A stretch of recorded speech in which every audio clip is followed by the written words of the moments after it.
Hi there, Dr. Gary. Dr. Gary on the road. We sell dental practices nationwide. Today's topic is going to be, when involved in a dental sale, try to minimize the number of attorneys that are involved and or professionals. And we're going to get into this, what happened last Friday. This is an interesting story. Essentially, the buyer brought in a third party to assist with the lease negotiations, and he thought would help expedite, but it led to some problems of communication and putting the deal together. So let's talk about it. This is an important point. Anyway, as we mentioned, our name of our company is Healthcare Practice Sales LLC. We're nationwide dental practice sales. Our number is 201-663-0935. Our website is dentalpracticeguide.com. We work 363 days a year. We take off Christmas and Easter. We're here to serve you, whether it's buyer or a seller. The information you're about to hear is strictly for entertainment purposes. It's not for legal or business advice. So, we now have 8 employees and we're involved in 19 states. We just got back from Florida, in fact, and are about to now leave for Arizona. So we're excited to see what's going on in Arizona. Maricopa County is hot. A lot of people, a lot of activity. We have some practices for sale there presently. So we're going to go check it out. So let's get to the topic at hand. And that is, when selling a dental practice, the buyer should have one attorney or one attorney firm. Hopefully he's a dental attorney. Hopefully seller should have one attorney and or one attorney firm. Hopefully dental also. Now here's what happened last Friday, or going on the last week and a half, 2 weeks. The buyer hires a lease negotiator. I don't know if he was an attorney or not, but to handle strictly the lease. And believe me, some of the lease negotiators are fantastic. They know so much about dental leases that I think they're a big aid. But that third party or lease negotiator or attorney who's handling the lease has to be in constant communication with the buyer's attorney and possibly the seller's attorney. Because what I try to do is generally you're going to find dental attorneys know each other. They've gotten through hurdles and problems in the past.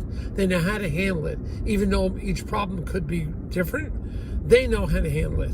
So it always makes it easier. When you bring a third element in, a third professional, not that there's anything wrong with that, and some of those third element professionals could be extremely helpful, such as a lease negotiator with their extreme knowledge.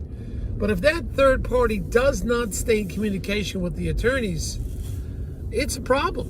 And this is the problem we have. The lease negotiator went in, and the landlord is kind of a touchy kind of guy.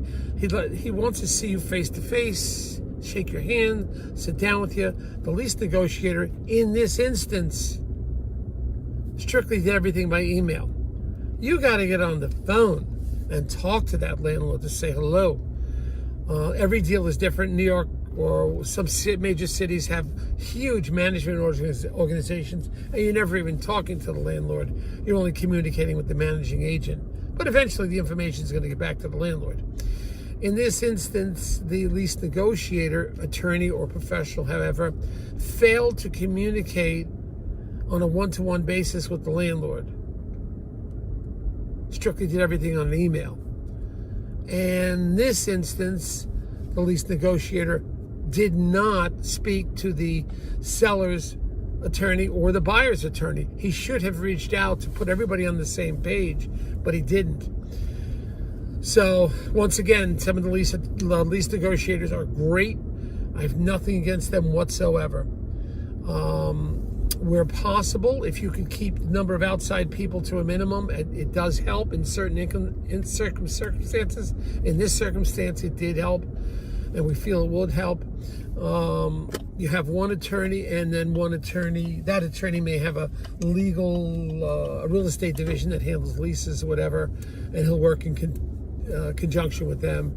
And this way, it's always one firm communicating and another firm communicating. Unless, once again, you get a great lease negotiator that can keep everybody on board constantly, communicates with all professionals constantly, then that could work out. But we're having a problem right now. The lease negotiator did not communicate with anybody else, did not communicate with any of the attorneys. The landlord got upset because he wasn't a touchy-feely type person. That's what the landlord was looking for. Once again, this is a huge building who did have a management agency handling the real estate, but the landlord does get involved. So we have a situation here that we're trying to unravel that unfortunately it wasn't working out with the third-party lease negotiation. It is going to revert back to the buyer's attorney, dental attorney, who I've known for he's been in business 25 years, and he knows very well the seller's dental attorney. So those two can communicate. Under this circumstance, the two attorneys are communicating great. They're communicating with the landlord, and they're keeping both apprised of each other of what's going on. So in this circumstance, it didn't work out with the third party. I've repeated multiple times, nothing wrong with the third party sometimes, but in this circumstance it didn't, and it's working out quite well now. This deal was beginning to get a little shaky because the buyer was getting discouraged because of the lack of participation, communication with the landlord. But it all turned out that one of the reasons was because the lease person wasn't communicating properly. Now, generally, the seller does not have to get involved in lease negotiations. However, there is an emotional level. If the landlord and the seller have known each other for a long time, paid the rent on time constantly, they've developed a little bit of a reputation, a little bit of rapport. And sometimes when a letter of intent has already been prepared, you'll seek the aid of the seller to come in and smooth things down. Because remember, the landlord knows nobody except the seller. Doesn't know the buyer, doesn't know the buyer's attorney, doesn't know the seller's attorney. Most landlords are concerned about one thing. They want their lease paid on time, and they don't want to hear any complaints from the tenant. That is the ideal tenant for the landlord. And they know the dental tenant's going to be around. A dental tenant will be around for a very long time. So, they appreciate that. But at the same time, you've got to be, you may, as a seller, have to participate now and then when asked. Other times, it's generally entirely up to the buyer's attorney to handle everything. So this is where we are with this. Now, we hope things are smoothed over with the landlord now. We have two attorneys or two firms, one for the buyer, one for the seller, involved in this, in putting this deal together, and we're excited about it. I think it's going to go well. We have a very compliant buyer, a compliant seller, really nice people to work with, and I think it's going to be, it should work out quite well. All right, now we are off to tomorrow. We are off to Arizona. We're excited. Maricopa County, as we mentioned, a lot of action going on out there. Let's see what's happening. Let's see what the action is. We're real motivated about this. It should be a great trip. Plus, it's getting a little chilly here on the East Coast. Fall is setting in and a little chill in the air. It's about 50-something now. And I'm excited to get to Arizona, Phoenix area, and should see I think we have 4 practices to go visit there. We always try to visit face-to-face all of our sellers. We always want to make that face-to-face contact. We integrate in with these deals.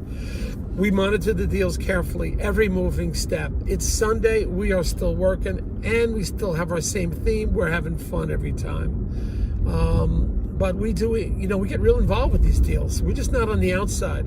If you need us, you can call us. We're available 24/7. Just call us even on Sundays. We are available to you to help you in any way we can.